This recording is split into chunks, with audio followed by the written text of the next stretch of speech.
Di tengah hiruk-pikuk Purwokerto, berdiri sebuah bangunan bersejarah dengan arsitektur klasik yang khas. Bangunan ini merupakan cikal bakal perpindahan ibu kota Kabupaten Banyumas dari Banyumas ke Purwokerto. Dibangun pada era kolonial Belanda, tempat ini dulunya merupakan pusat pemerintahan. Kini, bangunan tersebut bertransformasi menjadi ruang kreatif yang terbuka untuk masyarakat umum. Assalamualaikum warahmatullahi wabarakatuh. Perkenalkan, saya Fitri Nazulfa dari RRI Purwokerto. Saat ini saya sudah berada di Heterospace, yaitu sebuah bangunan bersejarah yang ada di Purwokerto. Langsung saja kita bahas secara mendalam pada video kali ini.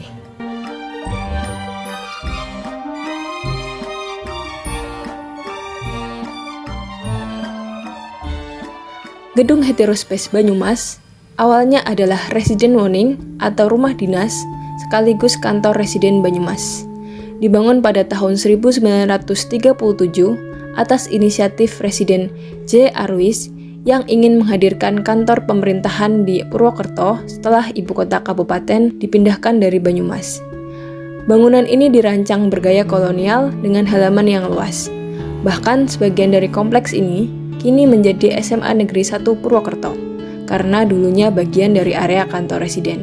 Pada era Orde Baru, gedung tersebut sempat dialihfungsikan sebagai kantor Bakorwil 3, meskipun tidak berlangsung lama. Setelah sempat mangkrak dan bahkan tidak teraliri listrik, gedung ini direvitalisasi dan diresmikan kembali oleh Gubernur Ganjar Pranowo dalam sebuah pameran pada akhir tahun 2022. Untuk penjelasan lebih lanjut terkait dengan kondisi dan juga pengelolaannya, saya berhasil mewawancarai Public Relation Banyumas History and Heritage Community, Bapak Nugroho Pandu Sukmono. Kalau gedung Heterospace ini, dia memakai nama Heterospace karena memang sekarang kan dikelola oleh pemerintah Provinsi Jawa Tengah ya, lewat dinasnya di Perindakop Provinsi Jawa Tengah yang kemudian dikelola jadi ruang publik gitu ya, ruang publik dan co-working space. Mau ada kumpulan di sini, mau ada acara di sini, mau ada ngantor di sini juga bisa sekarang. Sempat mangkrak lama, kosong, tidak ada aktivitas. Sekarang dimanfaatkan oleh provinsi untuk jadi Heterospace gitu. Mungkin saat ini pengelolaannya udah cukup baik ya, Pak? Kalau menurut saya sih udah cukup baik kalau secara ini. Dan saya dapat informasi dari Mas Ibe yang terakhir itu bahwa Heterospace Purwokerto ini salah satu yang bisa dibilang mandiri. Dari Mas Ibe yang dia koordinatornya ini ya.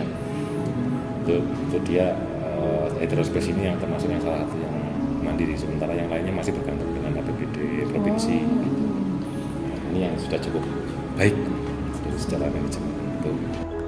Meski telah direvitalisasi dan dimanfaatkan kembali, ada tantangan yang perlu dijawab bersama, yaitu bagaimana menarik minat generasi muda agar tidak hanya berkegiatan, tapi juga turut melestarikan sejarah yang melekat pada gedung ini. Tantangan terbesar justru terletak dari bagaimana mengintegrasikan nilai sejarah atau nilai historis dengan semangat kreatif masa kini, sehingga pelestarian warisan budaya dapat menjadi bagian dari bela negara. Dengan semangat bela negara, ada beberapa langkah yang bisa dilakukan. Yang pertama, menguatkan program edukasi agar masyarakat lebih menghargai sejarah.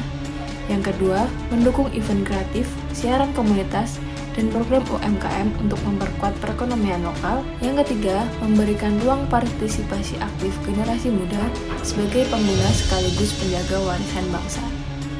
Dan tentu saja yang terakhir, RRI sebagai lembaga penyiaran publik hadir untuk memperkuat pesan ini melalui siaran edukasi, liputan budaya, hingga ruang dialog interaktif. RRI bisa menjadi jembatan antara sejarah, kreativitas, dan masyarakat luas. Merawat warisan sejarah adalah bagian dari bela negara. Lewat pengelolaan yang baik oleh pemerintah Provinsi Jawa Tengah, Heterospace Banyumas menjadi bukti nyata bahwa sejarah dan kreativitas bisa berjalan beriringan demi masa depan bangsa.